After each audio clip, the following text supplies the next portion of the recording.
कर्पूरगौरं करुणावतारं संसारसारं भुजगेन्द्रहारं सदा वसन्तं हृदयारविन्दे भवं भवानी सहितं नमामि।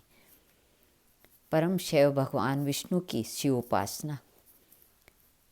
समय के परिवर्तन से कभी तो देवता बलवान हो जाते हैं तो कभी दानव। एक बार दानवों की शक्ति बहुत अधिक हो गई और वे देवों को बहुत अधिक कष्ट पहुंचाने लगे। देवता बहुत संत्रस्त और संतप्त हुए, इसलिए अपने दुखों की निवृत्ति के लिए भगवान विष्णु के समीप गए और उनकी स्तुति करने लगे। स्तुति से प्रसन्न होकर विष्णु भगवान ने उन लोगों के आने का कारण पूछा। तब देवों ने जाकर हाथ जोड़कर विनती की कि हे महाराज, हम लोगों को दुष्ट दानव अपरिमित कष्ट पहुंचा रहे हैं और हम लोगों का एक स्थान पर रहना भी कठिन प्रतीत हो रहा है। अतः हे भगवान, आप इसका कुछ उपाय बतलाइए। आपके अतिरिक्त अन्य कोई हमें शरण देने वाला नहीं है।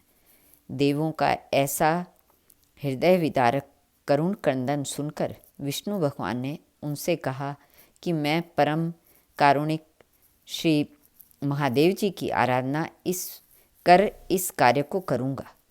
उनके ऐसे वचन सुनकर सभी देवता अपने अपने धाम को चले गए।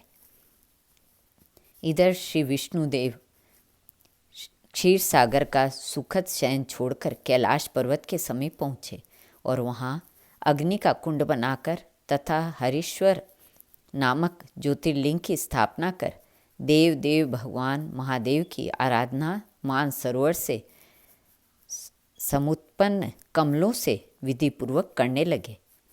इनका नियम था कि श्री शिव सहस्त्र नाम का पाठ करते जाते और प्रत्येक नाम पर एक एक कमल शिवजी को चढ़ाते जाते। इस प्रकार प्रतिदिन सहस्त्र कमलों से महादेव जी की पूजा करते। ऐसी आराधना करते करते जब बहुत समय व्यतीत हो गया, तब एक दिन महादेव जी ने उनकी शक्ति की परीक्षा करने के लिए उन 1000 पुष्पों में से एक पुष्प अपनी लीला से कम कर दिया। सहस्त्र नाम समाप्त करते करते जब अंतिम नाम आया तो एक कमल कम देख विष्णु बहुत चिंतित हुए और कमल पुष्प की प्राप्ति के लिए संपूर्ण पृथ्वी पर भ्रमण कराए, किंतु भगवान शिव की लीला से उन्हें कहीं भी कमल पुष्प न मिल सका। तब उन्होंने एक सहस्त्र संख्या की पूर्ति के लिए अपना कमल रूपी नेत्र शिवजी के चरणों में भक्तिपूर्वक समर्पित कर दिया। इस अटल भक्ति को देखकर आशुतोष भगवान शंकर परम प्रसन्न हुए और उसी समय प्रकट होकर प्रसन्न वदन से बोले, विष्णु, मैं आपकी भक्ति से और प्रेम से परम संतुष्ट हूँ। आप मनोवांछित वर मांगिए, आपके लिए कुछ भी अदेय नहीं। भगवान का ऐसा वचन सुनकर भगवान विष्णु ने हाथ जोड़कर इस प्रकार प्रार्थना की, प्रभु, इस समय दैत्य बहुत प्रबल हो गए हैं और इतना उपद्रव कर रहे हैं कि देवताओं का रहना कठिन हो रहा है। संपूर्ण त्रैलोक्य इस समय उनसे पीड़ित है।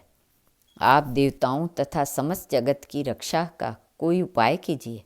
स्वामिन, इस समय मेरे शस्त्र अस्त्र भी निष्फल हो गए हैं, इसलिए मैं आपकी शरण में आया हूँ। विष्णु के ऐसे करुणाजनक वचन सुनकर भगवान शिव ने तेजोमय सुदर्शन चक्र उन्हें प्रदान किया और कहा, इससे सभी दैत्यों का नाश हो जाएगा।